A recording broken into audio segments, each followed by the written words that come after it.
Excellencies, distinguished delegates, ladies and gentlemen, I'm pleased to join you today at the close of this forum, which has, among others, triggered a deep reflection of how we deal with the issue of refugees and how we can improve in our collective efforts.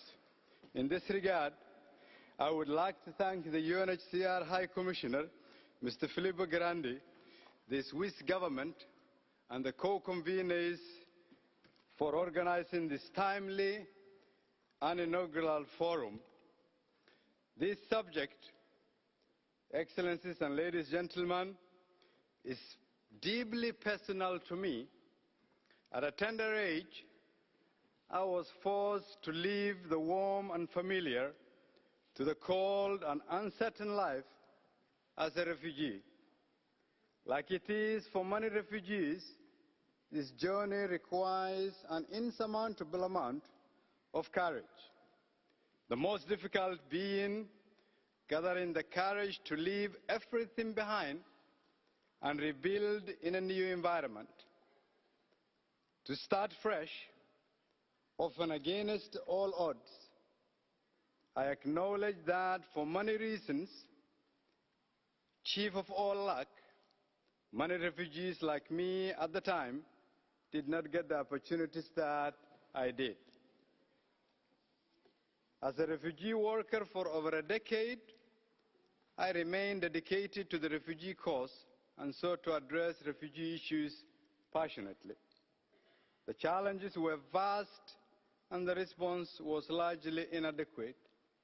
However, I must admit that despite facing great difficulties, the courage, hope, and resilience that is characteristic of many refugees always shone through. Today, as a Prime Minister, I'm confronted with the same challenges, albeit with a greater expectation from those I represent to, among others, ensure stability, provide protection, and find sustainable solutions to forced displacement. In Somalia, many lives have been lost and thousands have been forcibly displaced within and outside the country. About 1 million Somalis are living refugees in neighboring countries, while 2.6 million people are internally displaced. Additionally, Somalia hosts about 35,000 refugees from the region and is a transit state for migrants seeking better livelihoods in the Gulf and beyond. Improved conditions in the country has seen the return of about 90,000 Somalis. While we continue to work on further improvements of conditions to support refugee returns, I take this opportunity to call for the continued protection of all asylum seekers and refugees wherever they have sought protection.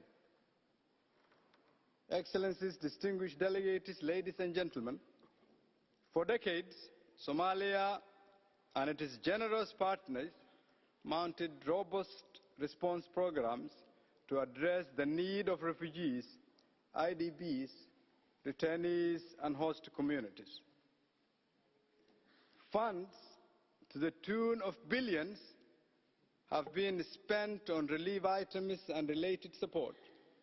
However, despite these efforts, the drivers of displacement recurred, often raising the need for more support and for an increasing number of people in need. Many years later, and for an increasing number of people in need, the vicious cycle of crisis and the traditional system of response continues with little variation. This method of response, best characterized ad hoc, minuscule, and hand-to-mouth, has helped to save lives in the short term, but experience shows that it has done little to build resilience of communities to survive future shocks. It has done little, if any, to provide sustainable solutions to complex and protracted situations. Experience shows that responding to a crisis only when the casualty count starts results in increased loss of lives and goes against the principle of humanity. Experience shows that eventually this way of working is costly, both in terms of human lives and resource utilized. Excellencies, distinguished delegates, ladies and gentlemen, we must change the way we do business in addressing these issues. We must seek sustainable solutions and pursue development approaches to address humanitarian concerns.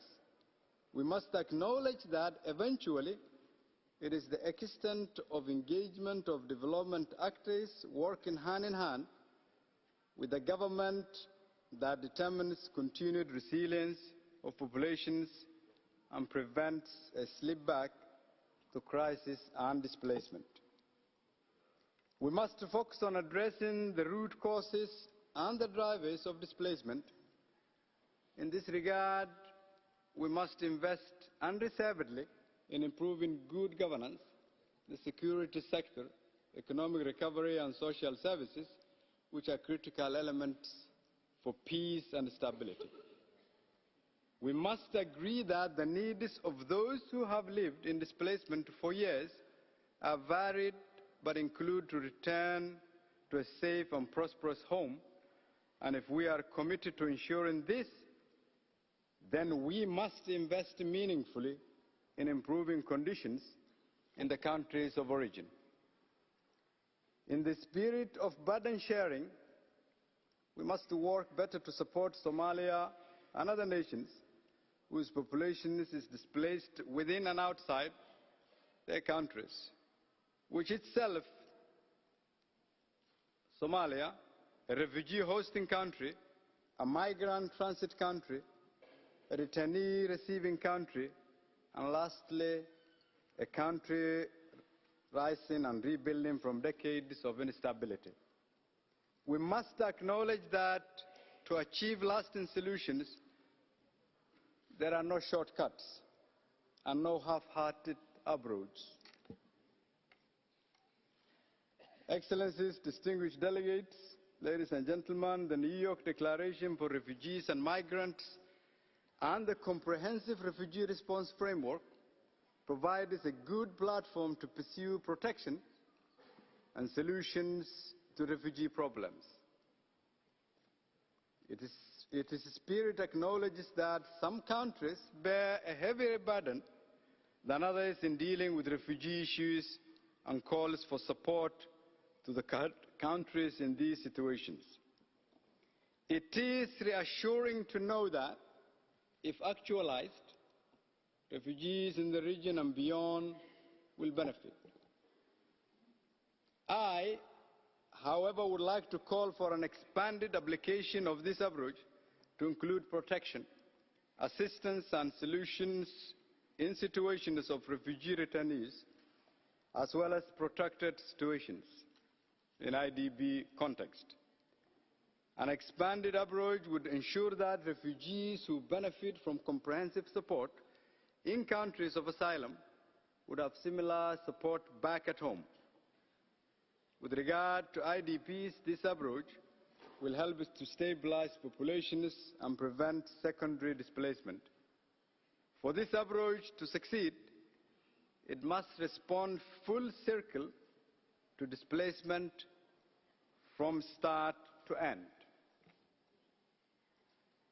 Excellencies, ladies and gentlemen, distinguished delegates, Somalia is on the path of recovery with a renewed sense of optimism and increased expectation from its passionate and talented population.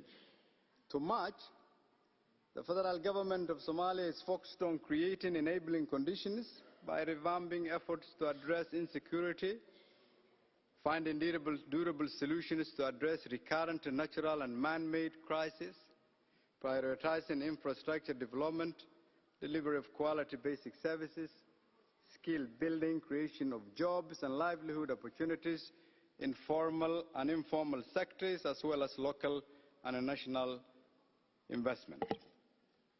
Such development-focused investment in Somalia will stabilize the population, boost economic growth, improve living conditions, and at the same time serve as a propeller for preventing displacement and achieving sustainable solutions. In line with Somalia's National Development Plan, Somalia, in the next 5 years, pledges to relocate and reintegrate 5,000 refugees, 25,000 refugee returnees, and 50,000 IDPs. Further pledges to create 250,000 new jobs in the field of agriculture, light manufacturing, and construction for IDPs and refugee returnees. 20% of these jobs will be allocated to IDPs and refugee returnees. To realign resources from the federal government as well as from humanitarian development partners to find a permanent solution for recurring flood and drought cycle, which is the key driver of displacement. And finally, Somalia commits and pledges to develop an inclusive national durable solution strategy and action plan, and reinforce the National Durable Solutions Secretariat to ensure strengthened coordination across federal member states in our country.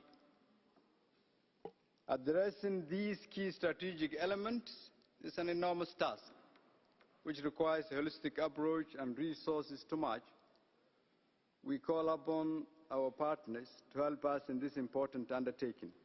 Through strengthened partnership, your continuous support will enhance our efforts in recovery and development. Excellencies, distinguished delegates, ladies and gentlemen, in crafting a new way of working to find solutions, we must ask, what is the human cost of not adopting a new way of delivery? What are the consequences of responding or investing later than now? How do we account for the billions we have spent on this cause? And lastly, are our efforts making lasting impact? For many reasons, we fall short. We must do better. As leaders, we must reflect on our own words and actions. Our politics and policies should not instill and create further displacement and strife. Our words and actions should promote unity and harmony. Let our efforts bring out the best in people. Let us understand that refugees are an underutilized resource, and as such, our words and actions should seek to bring out the best in them. After all, we have a moral obligation to protect and support the most vulnerable people. Thank you.